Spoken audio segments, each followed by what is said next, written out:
Es ciertamente difícil, sino imposible, excluir en conjunto la mentira, cuando se vive en un mundo que es regido por ella. Es la razón por la cual la ley religiosa no comporta la prohibición categórica de mentir. Entre los mandamientos del Decálogo, presentados bajo forma negativa, no matarás, no robarás, no cometerás adulterio, etc., no se encuentra el imperativo, no mentirás. No es que la mentira sea admitida, pero se reconoce que suprimirla totalmente es imposible para el hombre que vive en un ambiente de ilusión. Es anestesia por la cual la ley general mantiene al hombre en su lugar, en las mallas de una red donde no subsiste más que un estrecho margen para los movimientos libres. El Decálogo solo encara entonces un sector muy pequeño de las relaciones humanas, donde la mentira está prohibida. Se trata del falso testimonio aportado contra sus amigos. Y si la franqueza, la sed de justicia, el corazón puro son alabados en el Nuevo Testamento, no se encuentra allí la interdicción formal de mentir. Se ve por esto que el ciclo del Hijo, como el del Padre, pertenece al mixtus orbis, no transfigurado todavía, mundo mezclado, donde la luz lucha en las tinieblas, y donde las tinieblas no han abandonado todavía sus esfuerzos para apresarla. Vivir en la verdad, excluida toda mentira, es el patrimonio del ciclo del Espíritu Santo, luz sin sombra. Esperando el advenimiento de esta era, la prohibición de mentir se aplica, sin embargo, a ciertas individualidades.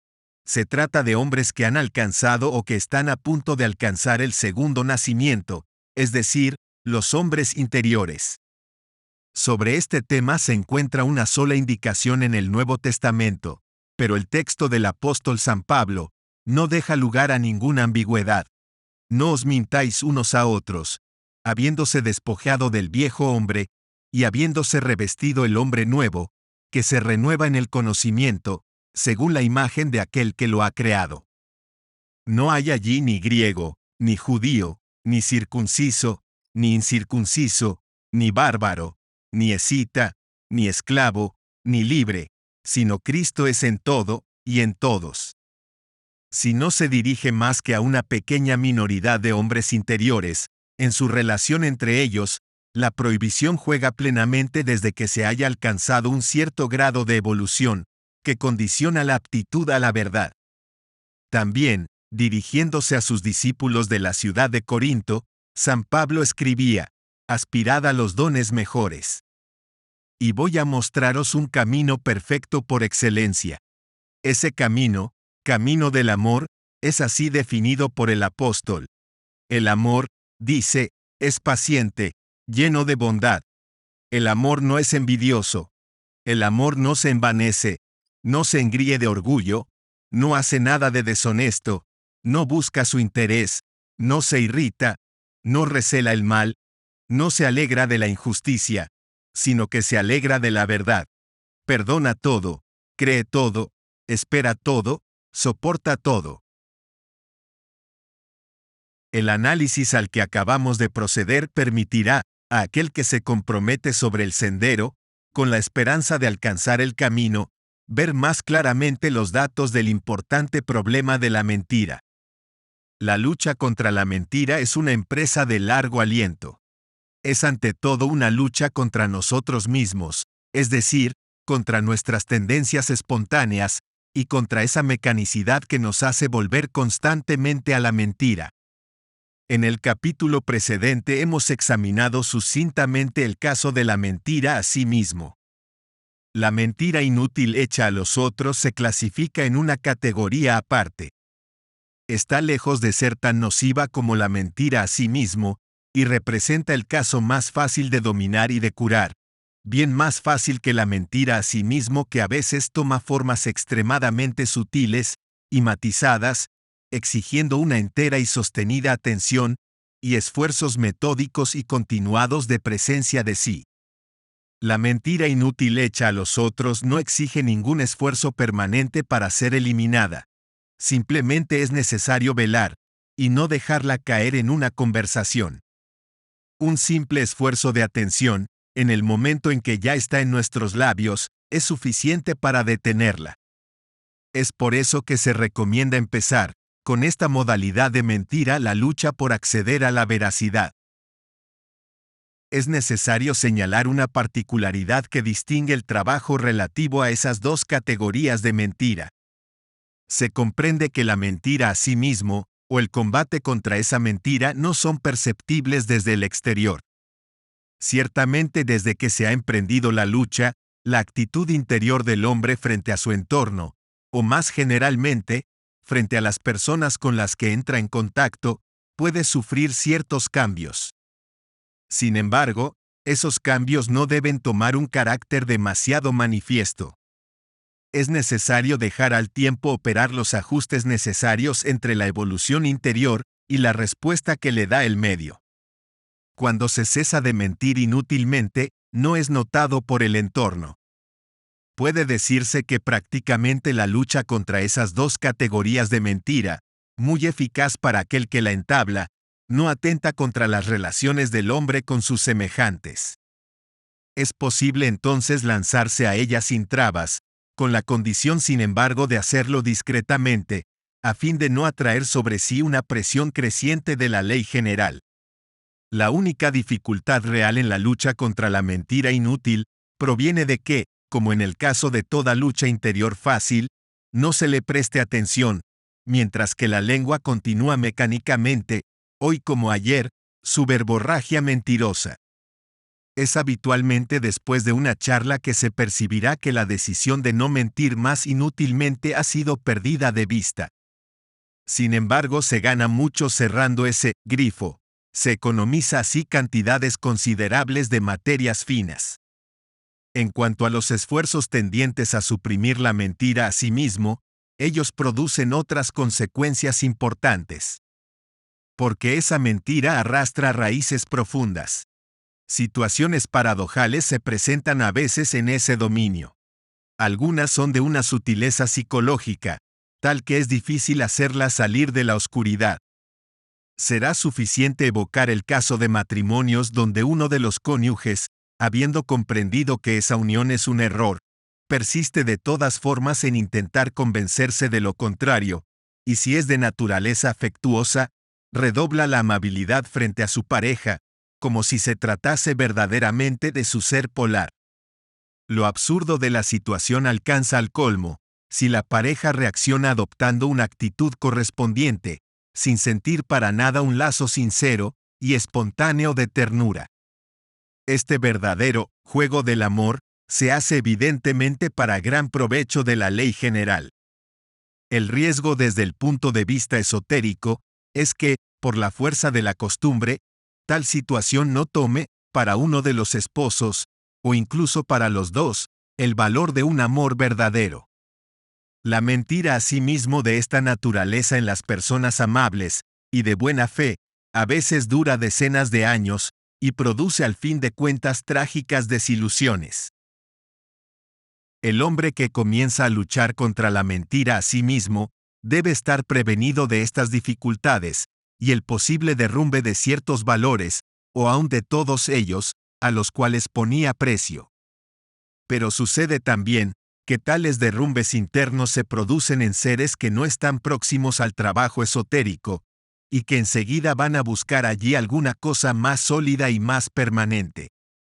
Todos deben saber que el verdadero trabajo esotérico comienza solo después que el neófito ha pasado por un fracaso total, sus dioses caídos por tierra. Hemos indicado la absoluta necesidad para aquel que aspira al desarrollo esotérico, de curarse tan rápido como sea posible de esa actitud inveterada de mentirse a sí mismo. Veamos ahora este problema bajo otro ángulo, el de los resultados objetivos que obtiene el hombre que logra cesar de mentirse.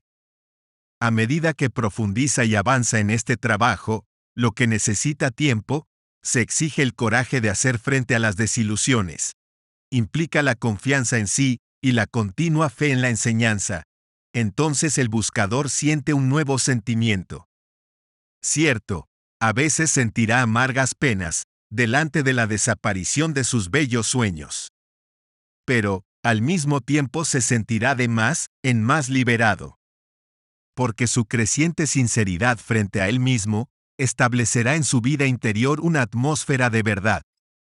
La ley proclamada por Jesús, conoceréis la verdad, y la verdad os hará libres, entrará en vigor para él. No es inútil concentrarse un instante en esas palabras. Jesús vivía y predicaba en un mundo regido por el régimen esclavista. El término liberar fue elegido entonces para oponerlo al estado de esclavitud. Después de cada operación de saneamiento interno, tan doloroso como él sea, el buscador probará el sentimiento de más, en más amplio y profundo de ser liberado de la absurda esclavitud, por gratuita, que hacía de él, sujeto de derecho divino, un objeto del pretendido derecho humano.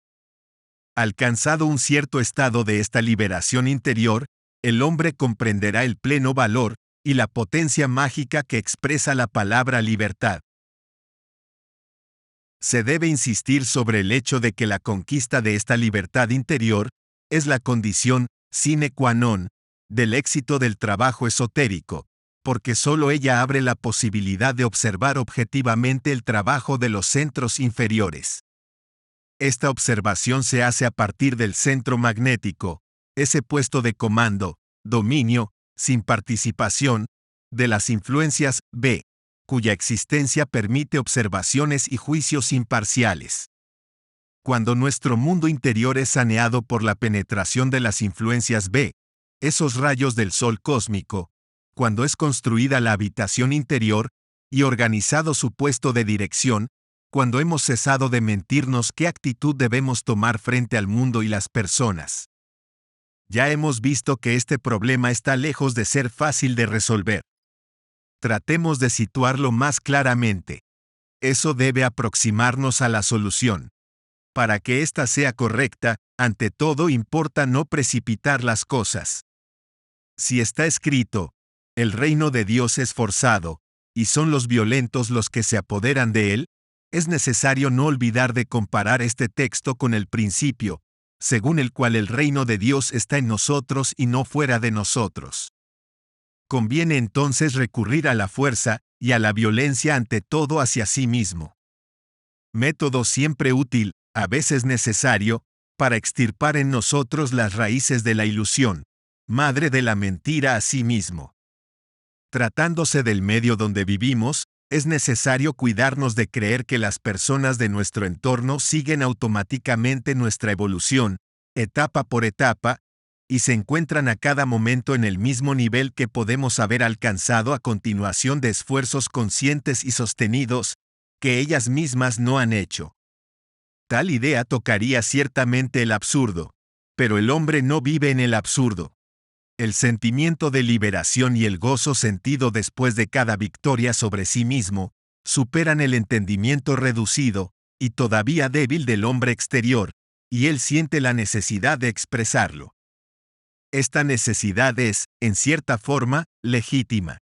Sin embargo, es necesario ser prudente. La regla dada sobre esto por la tradición es formal. Prescribe callarse. Pero sería un error creer que ella exige por eso un verdadero voto de silencio. Callarse en el sentido esotérico quiere decir hablar, pero hablar dentro de límites bien definidos. El hombre debe decir lo que es necesario, cuando es necesario, y a aquel que le es necesario. Esto excluye, por supuesto, toda charlatanería y toda locuacidad.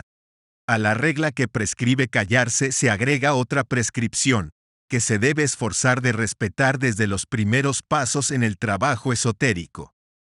Si se observa las personas que participan de una conversación o una discusión general, se constata que en lugar de escuchar para sí, es decir, para aprender y de hablar para los otros, cada uno, y nosotros no escapamos a esta regla, habla para sí y escucha a los otros por ellos, por educación. Cada uno quiere colocar sus ideas y busca la ocasión propicia de hacerlo.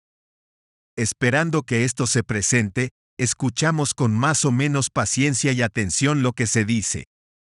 Por supuesto, una conversación conducida de esa forma es una conversación entre sordos donde poco puede aprenderse y donde, en general, no se aprende nada. Cada uno de los participantes en el momento de la separación se lleva el equipaje con que había venido, con la diferencia, sin embargo, que esa clase de conversación provoca una pérdida considerable de energías finas. Finalmente, se recomienda encarecidamente permanecer serios en los contactos con nuestros semejantes. Este precepto requiere un comentario. Ser serio en este caso no significa estar triste, y menos todavía taciturno. El trabajo esotérico exige vigor de espíritu. Lo que se nos pide es mantener una actitud activa positiva y adquirir la serenidad interior. El hombre debe conservar hacia todos una actitud benevolente. Debe alegrarse con los felices, ser caritativo hacia los que sufren, e indiferente con los ruines. Pero no debe jugar un rol de payaso. Aunque esto pueda ser sorprendente, esa actitud es mucho más dañina para aquel que la adopta de lo que se cree. Porque ella tiende en realidad a rebajar todo al nivel de la trivialidad y la vulgaridad. La bufonada, derivada del escepticismo, se opone al entusiasmo indispensable para pasar los momentos difíciles que no faltan en el trabajo esotérico. Estas reglas están entonces para ser observadas. La de callarse es imperativa. Jesús le daba una gran importancia. Si bien que al proponerla a sus discípulos eligió una forma de insólita brutalidad. Fue para anclar mejor en sus espíritus la necesidad de preservar el germen tierno y delicado de la vida nueva, de la vida real, cuando acaba de aparecer en el hombre a continuación de sus primeros esfuerzos conscientes. Jesús dice: no den las cosas santas a los perros, y no arrojen sus perlas delante de los puercos, e indica la sanción, por miedo que ellos no las jolen con los pies, ni se vuelvan y os destrocen. Sin embargo, las personas en quienes el centro magnético hace su aparición y se desarrolla, sienten la necesidad de hablar. Porque es de la abundancia del corazón que habla la boca. Que ellos no compartan sus experiencias y su felicidad más que con aquellos que, como ellos, han emprendido el trabajo esotérico. Por otra parte, la regla de callarse no es obligatoria, más que al comienzo del entrenamiento esotérico. Porque rápidamente, en virtud de sus esfuerzos conscientes, el hombre comienza a evolucionar, y se da cuenta de la futilidad de la mayor parte de las relaciones mundanas. Mezclar con esta vida los frutos de la evolución es siempre un error. Volvamos ahora a las condiciones generales, exigidas por la naturaleza misma del camino. El obispo Teofano insiste sobre esa cuestión. Él dice que la gracia divina no actuará en nosotros, si no hacemos esfuerzos para obtenerla, y también que solo los esfuerzos humanos no pueden producir en nosotros nada de estable y permanente. El resultado, dice, se obtiene por la conjugación de los esfuerzos y de la gracia. Esto no es por otra parte más que un comentario autorizado del texto del Apocalipsis. He aquí que estoy a la puerta y golpeo. Si alguno escucha mi voz, y abre la puerta, entraré en su casa, comeré con él, y él conmigo. La gracia divina bajo su aspecto sustancial, ejerce sobre nosotros una presión constante. Pero es a nosotros de escuchar su voz y abrir la puerta, sino ella no actuará en nosotros. Todo hombre puede escuchar la voz, si escucha las influencias B, comienzan a penetrar y a establecerse en él. Pero todavía no sabe cómo se hace para abrir la puerta. Para ello debe encontrar un guía, un hombre de influencia C. El obispo Teofano insiste sobre el carácter indispensable de esta ayuda sin la cual, afirma con fuerza, nadie puede alcanzar el camino. En este aspecto la regla de la tradición es formal. El discípulo elige libremente el maestro, pero para alcanzar la meta que se propone, debe seguir rigurosamente las indicaciones dadas por ese maestro. Verdad evidente, pero a menudo descuidada. San Juan Clímaco dice sobre este tema: si ves en tu maestro, en tanto que hombre, ciertos defectos o ciertas debilidades, no te detengas en ellas, sigue sus indicaciones, sino no llegarás a nada. Es que la enseñanza esotérica liga a aquel que enseña. Sus iniciativas deben permanecer estrictamente en el cuadro que fija la doctrina, y deben contribuir a alcanzar el objetivo propuesto. Las condiciones exigidas para partir a la búsqueda del camino son 4. Deseo apasionado de alcanzarlo. Discernimiento. Disciplina de hierro. Iniciativa. La primera condición es formal. Si ella no se cumple, es inútil proseguir. Si existe ese deseo apasionado, es necesario entonces aplicarse a desarrollar la facultad de discernimiento por todos los medios. Porque, repitámoslo, vivimos en el mixtus orbis, donde se encuentran entremezclados los hechos y los fenómenos reales e imaginarios. La dificultad para separarlos proviene de que lo imaginario se parece a lo real, como el espacio más allá del espejo refleja lo que se encuentra más acá. Si se está rodeado de espejos, se pierde fácilmente la noción de lo real. En lenguaje matemático se escribiría la ecuación 1 igual a r, raíz cuadrada menos 1, donde 1, lo imaginario es igual a lo real, r, multiplicado por lo imaginario, la raíz cuadrada de menos 1. Reconocer por todos lados donde ella exista, significa adquirir el discernimiento. Aunque lo imaginario se parece estrechamente a lo real, hay siempre entre ellos una diferencia que tiende a que, como en el caso del espejo, la imagen está reinvertida en relación al objeto. Esto se aplica a toda clase de productos de lo irreal, y pone sobre el camino que lleva a revelarlos. Las influencias entre las que vivimos son, por naturaleza, imaginarias, pero pueden tener consecuencias o producir efectos reales. Esto es lo que pasa constantemente en la vida. Así, el miedo a un riesgo imaginario nos lleva a tomar medidas concretas de precaución. La política internacional de todos los tiempos es un ejemplo evidente. 2 métodos prácticos son recomendados por la tradición para desarrollar la facultad de discernimiento. Cada uno de ellos está adaptado a uno de los 2 tipos de hombre exterior más expandidos en nuestra civilización. El método negativo o de exclusión está recomendado al hombre 3, o tipo intelectual.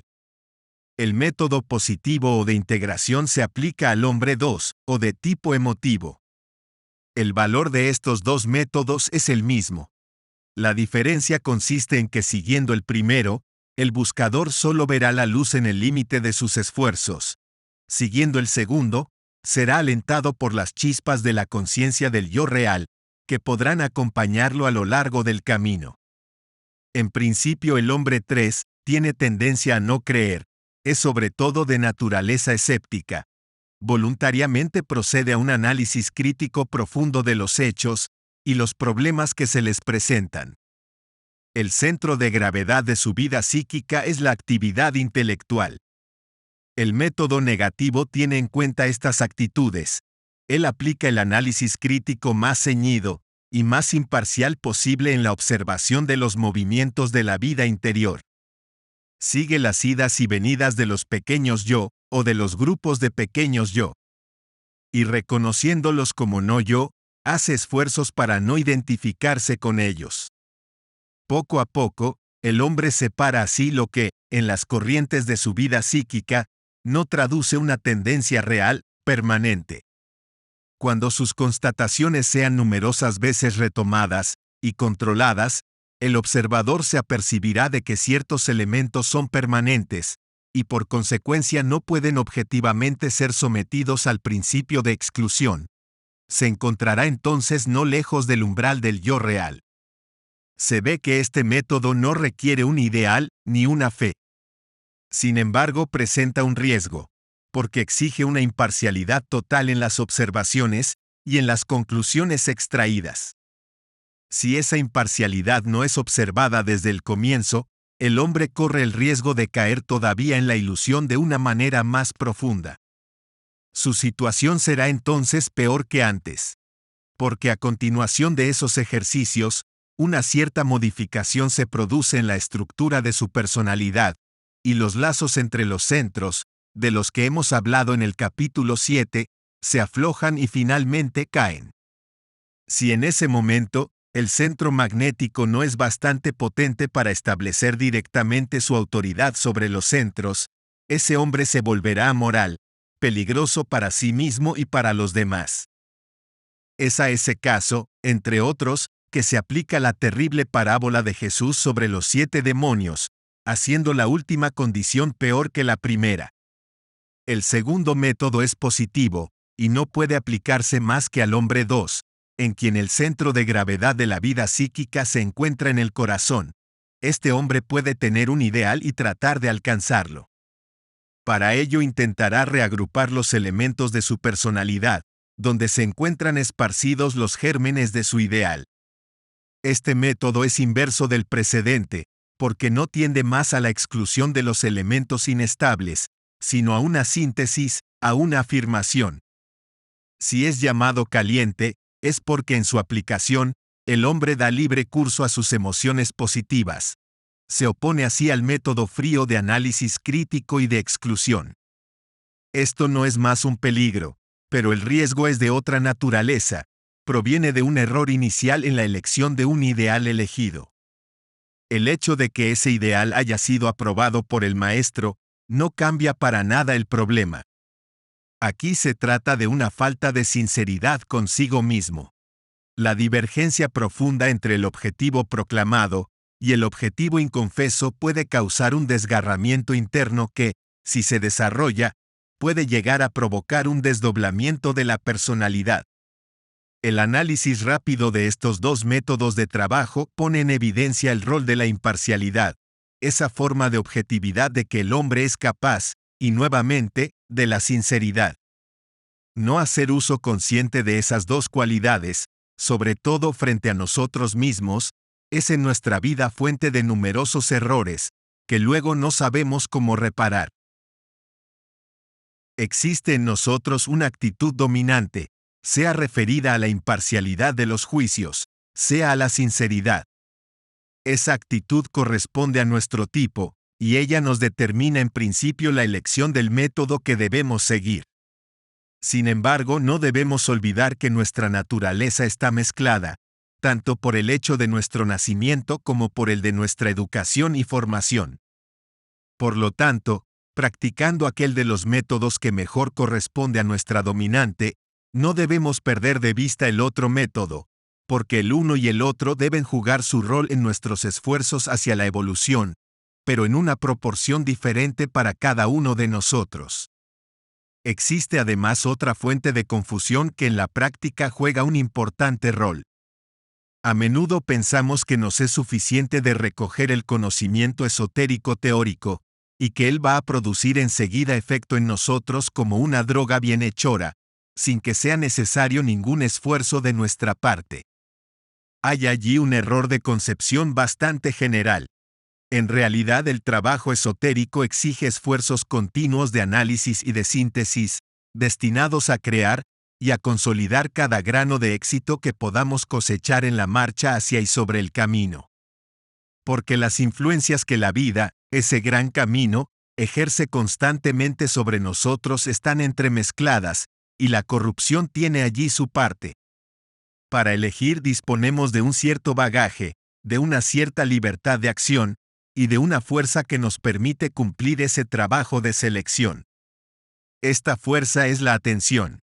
La atención es el único capital que poseemos, pero podemos utilizarlo de buena o de mala manera. A menudo no podemos decir ni qué la utilizamos, la dejamos dispersarse. Sin embargo, la atención nos es indispensable, especialmente para el control de las emociones negativas, que nos empobrecen, provocando en nosotros pérdidas, a veces considerables de fuerzas acumuladas al precio de esfuerzos sostenidos. Eso puede llegar, en ciertos casos, a provocar en nosotros verdaderos derrumbamientos. Una atención despierta permite detenerlas en el momento de nacer. Entonces, sobre ese terreno purificado, podemos dar libre curso a las emociones positivas que nos enriquecen, y permiten acumular las fuerzas necesarias para proseguir el trabajo esotérico. Capítulo 18. El estudio del camino a seguir y descubrir en medio de la vida coloca el problema de las relaciones entre el hombre y la mujer, considerado bajo el ángulo esotérico. Ya hemos hablado de ello y volveremos a hacerlo más de una vez, porque se encuentra allí una de las cuestiones más importantes, mucho más de lo que se cree comúnmente. Aunque las cuestiones más importantes pasan desapercibidas demasiado a menudo, sobre todo en lo que concierne a los problemas de orden esotérico. La razón se debe a que nuestro nivel del ser no nos permite contener el saber propuesto. Así, el Evangelio y en general, el Nuevo Testamento, han estado y permanecen hasta nuestros días muy poco comprendidos. No sería arriesgado decir que las Escrituras no son utilizadas, incluso por los especialistas, más que en una proporción que no supera el 5 o 10% de su contenido verdadero. Es porque ellas son estudiadas sin tomar en cuenta las llaves que contienen. Sin ir más lejos, es sorprendente la falta de atención prestada a ciertas indicaciones, explícitas sin embargo. En lo que concierne a las relaciones entre el hombre y la mujer, vistas bajo el ángulo esotérico, San Pablo es formal. Dice que los apóstoles que, después del Pentecostés, debían ser hombres de nivel 7, o por lo menos 6, tenían cada uno al lado de ellos una mujer hermana. Y, generalizando, dice que en el Señor, la mujer no es sin hombre, ni el hombre sin mujer. Reencontramos aquí la idea expresada por Platón en el mito del andrógino. Es necesario decirlo claramente. La evolución esotérica, por su naturaleza, es una evolución que compromete a la vez al hombre y a la mujer. La caída no fue, como se dice habitualmente, la caída de Adán, sino más bien, a la vez, la de Adán y Eva, habiendo caído cada uno a su manera. Asimismo, la redención no es la obra del hombre solo, o de la mujer sola, sino de los dos en conjunto, constituyendo cada pareja de seres polares, una de las infinitas variantes de la primera pareja. Siendo esto así, veamos cuál es el rol de cada sexo, en el trabajo esotérico orientado hacia la gran redención. Él es comparable, sobre todo, a aquel que fue juzgado en relación a la caída. Observamos de más cerca cómo se debe comprender este postulado. En principio, el hombre es apto para marchar directamente hacia una meta. La mujer carece de esta capacidad.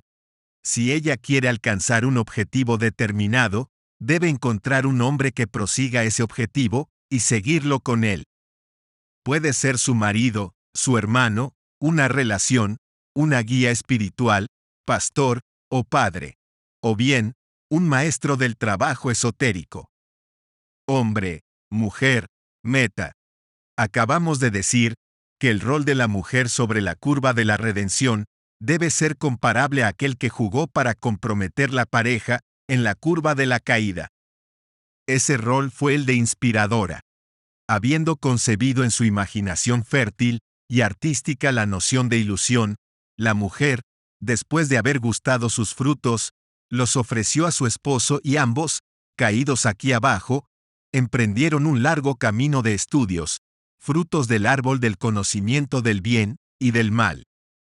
Aquí se vuelve al concepto de discernimiento, sin el cual nada tangible puede ser adquirido en el camino esotérico. La dificultad reside en que no le es dado al hombre tener una concepción absoluta del bien y del mal. Toda luz que fulgura en sus ojos aporta sombra con ella.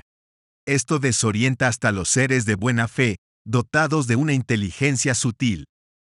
Cuando sinceramente se quiere resolver un problema con equidad, en último análisis, se encuentra siempre un porcentaje más o menos igual de argumentos en favor o en contra de la solución propuesta.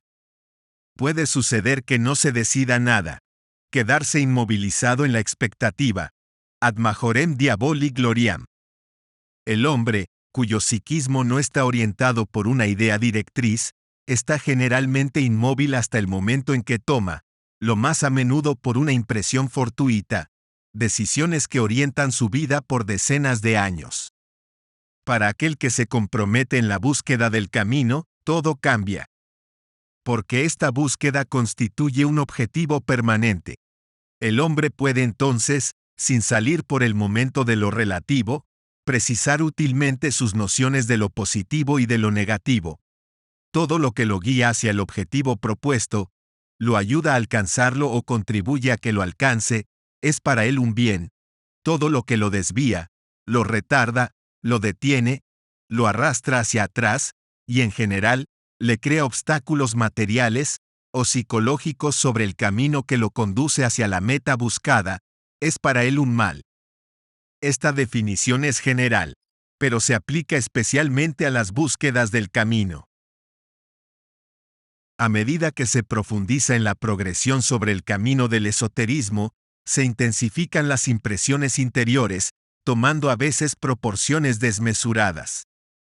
Mientras que antes los choques internos eran superados sin gran pena, ahora pueden hacer caer al buscador en verdadera crisis de conciencia. A veces, no teniendo la fuerza de carácter necesaria para hacer frente a esta lucha interior entre la afirmación y la negación, lucha que acapara todo su ser y lo sume en dudas terribles, abandona el trabajo. En realidad, esa lucha es para él de primera necesidad. Es ella la que provoca una tensión interior, que crece hasta parecer, en la mayor parte de los casos, físicamente insoportable. Pero es en ese momento que las fricciones entre las diversas partes de la personalidad devienen bastante intensos para hacer brotar la llama que alumbra el corazón. Este fuego, tomando las proporciones de un brasero interno, termina por provocar en el hombre la soldadura, de la que hemos hablado, y que cuando se hace correctamente, constituye el primer resultado importante y tangible del trabajo esotérico. El rol de la mujer, si el trabajo es proseguido por una pareja, y si la pareja es polar, será tan importante como el del hombre. Inspiradora, ella sostendrá al hombre durante la crisis de descorazonamiento, inevitables en esta clase de trabajo, que hecho correctamente, sigue siempre la ley de 7. Y la mujer aportará también los choques complementarios necesarios, en los momentos en que el trabajo sufrirá tiempos de detención en su progresión, a pesar de los esfuerzos del hombre. Se puede decir que tal colaboración, si tiene éxito desde el comienzo, constituye un serio índice positivo de la polaridad de dos seres. Es necesario agregar que actualmente, en el umbral de la era del Espíritu Santo, donde todo lo que es erróneo, aunque sea de buena fe, debe caer y romperse, el problema de la polaridad real de las parejas toma una importancia crucial. Los dos seres, hombre y mujer, supuestamente polares, no podrían, sin embargo, tener la certidumbre absoluta de su polaridad más que a posteriori, cuando hayan alcanzado el nivel del hombre 4, en el umbral del nivel 5. Es porque, aunque siendo polares en su esencia, ellos arrastran cada una su pasado que recubre su yo real con una corteza distinta. Los seres a priori polares deben tener en cuenta este hecho. Es sólo en la medida en que ellos se despojan de esa corteza, que resplandecerán progresivamente los trazos, aportándoles en cada descubrimiento el flujo de una felicidad inefable. Su amor conocerá así una amplitud siempre creciente. Y ellos se amarán más cada día, hoy más que ayer, y bien menos que mañana. Este es el camino del triunfo. En ese verdadero romance, la actitud de la dama contribuye en mucho, sino enteramente, a la victoria del caballero. Su refinada intuición artística comprenderá lo que quiere decir amar. Amar con todas las fibras de su ser, hasta la identificación integral en un impulso glorioso hacia la misma meta. No es suficiente entonces para ella alcanzar y ver, y durante ese tiempo, dejarse amar. Esta observación es importante. Veamos ahora las indicaciones generales que nos da la tradición de la ortodoxia oriental en lo que concierne al camino. Ella profesa como ya se ha dicho, que el camino es uno. Pero los caminos de acceso que conducen a él son en número de 3, correspondientes a los 3 tipos fundamentales del hombre exterior. El camino está representado como un río arrojando sus aguas en el océano por 3 brazos. El río toma sus aguas de un lago apacible situado en lo alto de las montañas que refleja la belleza de los cielos. Para alcanzar el estuario y sus brazos, es necesario franquear la barra y navegar entre un gran número de islotes y de arrecifes.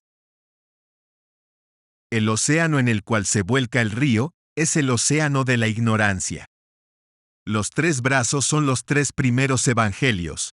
El río es el cuarto, el Evangelio según San Juan. El lago de silencio figura como el Apocalipsis. Los 3 evangelios sinópticos están concebidos de manera que, cada uno de ellos se adapta al tipo correspondiente de hombre exterior 1, 2 o 3. El Evangelio según San Juan se dirige al hombre 4, el Apocalipsis al hombre 5. Está revelado en imágenes y símbolos, según los modos de percepción del centro emotivo superior. Las percepciones del centro intelectual superior son de orden trascendental, y los mensajes de ese plano no pueden ser expresados en palabras. Es inútil buscar comprender el Apocalipsis por intermedio de los centros de la personalidad. El buscador lo leerá útilmente cuando en su evolución pase por el estado del hombre 4, para alcanzar el del hombre 5. Cada uno de los 3 caminos de acceso, los 3 brazos del río, que conducen al camino, está previsto para cada uno de los tipos fundamentales. El primero para los hombres 1, el segundo para los hombres 2, finalmente el tercero para los hombres 3. Según la tradición esotérica, los 3 evangelios sinópticos han sido concebidos como guía para alcanzar y seguir los caminos de acceso. Han sido dotados de signos distintivos que sirven de primeras llaves. Lucas es representado con un toro relacionado con él. Se dirige al hombre 1. Marcos es representado por un león alado. Se dirige al hombre 2. Mateo es representado con un hombre. Se dirige al hombre 3. Juan es representado con un águila. Es reservado al hombre 4. En relación a la tradición, el Evangelio es un libro bajo 7 sellos. Es decir, que debe ser estudiado en 7 etapas consecutivas, tomando cada vez el texto desde el comienzo al fin con una nueva llave. Las primeras llaves fueron dadas bajo la forma de los signos citados antes. Trabajando correctamente el Evangelio que corresponde a su tipo, el buscador encontrará en ese Evangelio, en cada lectura, una nueva llave, que abre la puerta para la etapa siguiente. Se ve por ello que la evolución hacia la conciencia es una progresión de la zona de los efectos hacia la de las causas. Dicho de otra forma, es una progresión sobre la escala que va de los productos hacia la producción. O todavía, una marcha a partir de la existencia mecanizada que es la muerte, hacia una existencia regida por el espíritu creador que es la vida. La cuestión de las metas se agrega a los temas que acaban de ser tratados. ¿Cuál es el objetivo de la vida? ¿Cuál podría ser ese objetivo, esa meta? La vida sin objetivo, desde el punto de vista esotérico, no tiene sentido.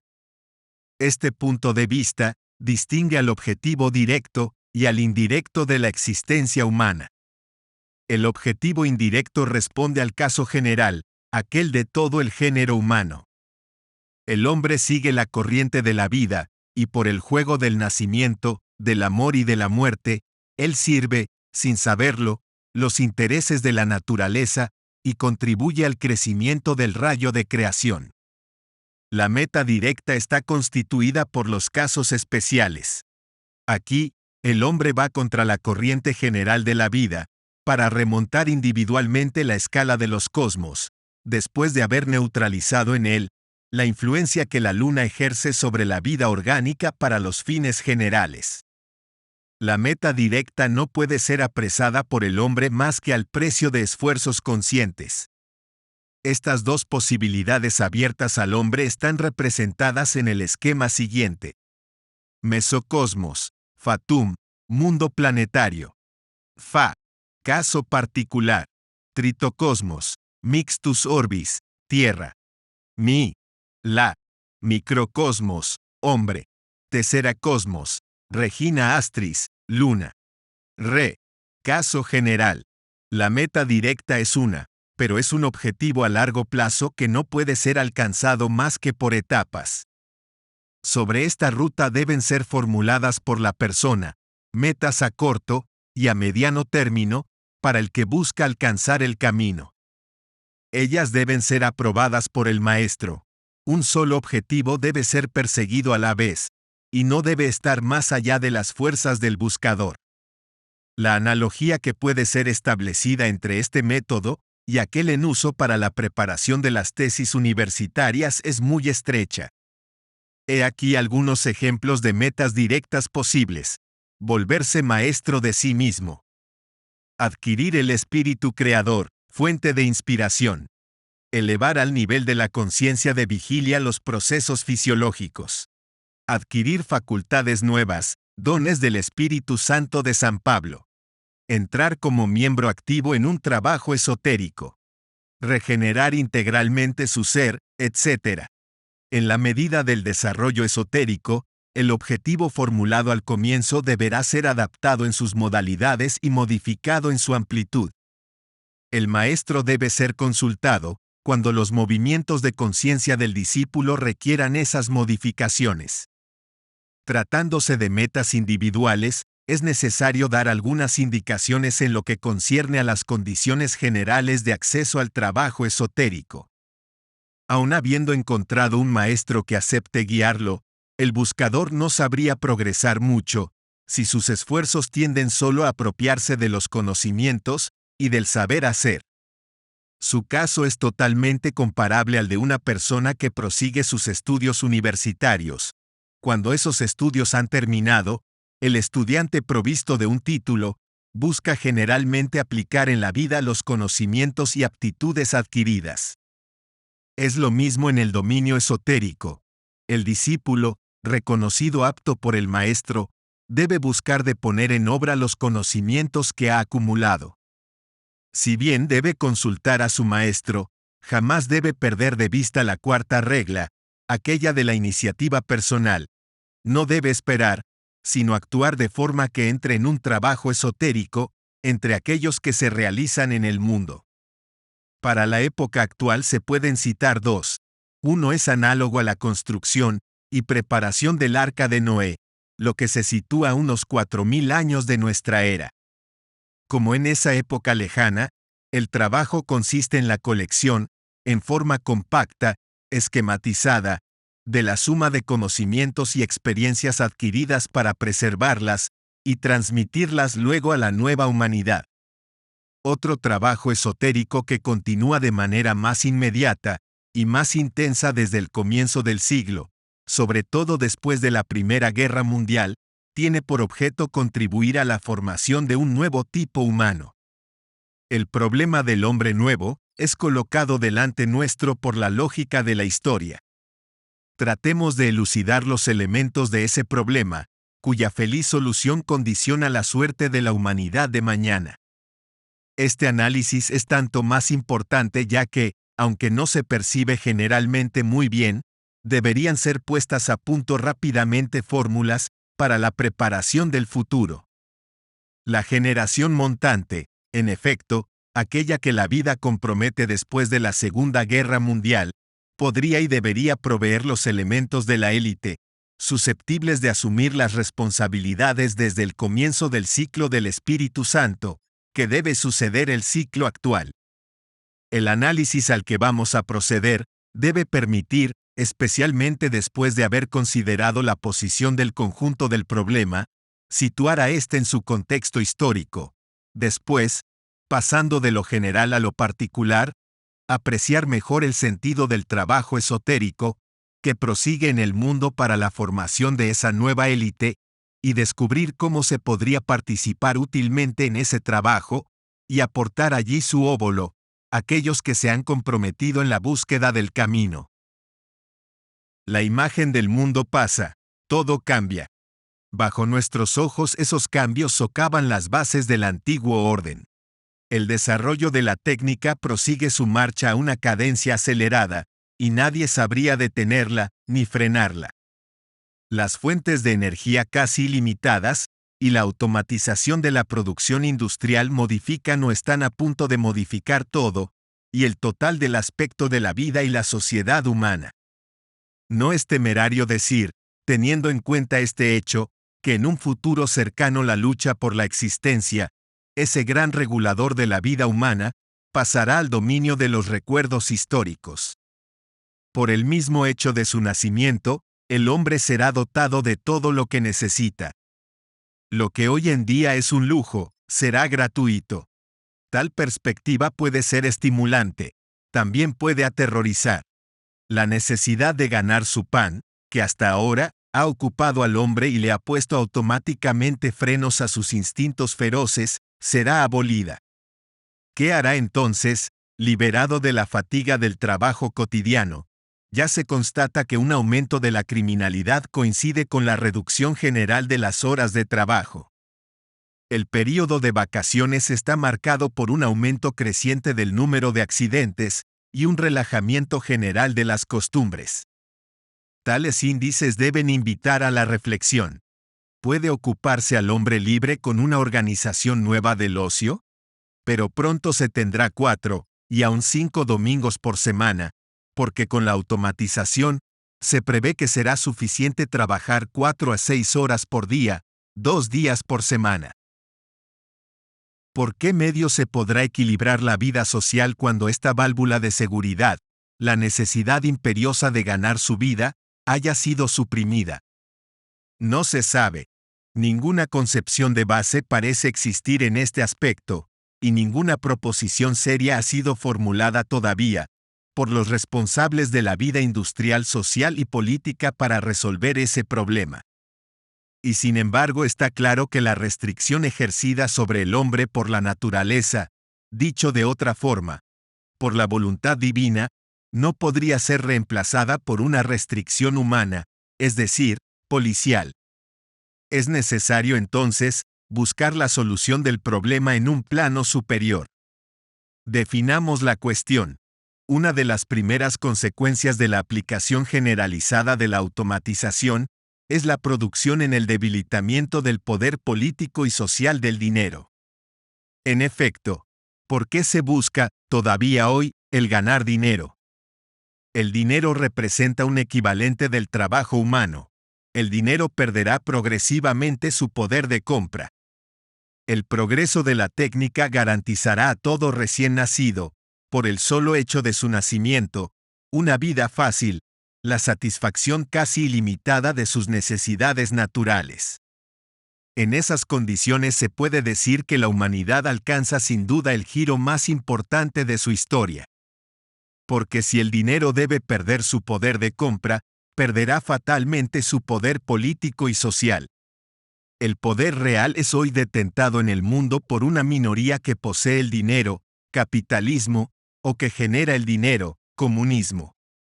Con la automatización, la rivalidad capitalismo-comunismo perderá su sentido de día en día, y privada de su objeto, la gran controversia actual se verá superada en el futuro, sin estar resuelta sin embargo. La cuestión es saber, ¿quiénes formarán la élite dirigente de la nueva era? Dicho de otra manera, ¿por qué fuerza nueva será reemplazada la fuerza agonizante del dinero? La última gran articulación de la historia de la civilización cristiana que puede compararse, guardada toda proporción, a la presente evolución, es el pasaje de la Edad Media a los tiempos modernos. Ese pasaje que se hizo del siglo XIV al siglo XVII, y abrió con el siglo XVIII la página de la historia contemporánea. Para nuestro estudio es instructivo examinar brevemente el proceso de reemplazo de la antigua élite medieval por la élite moderna.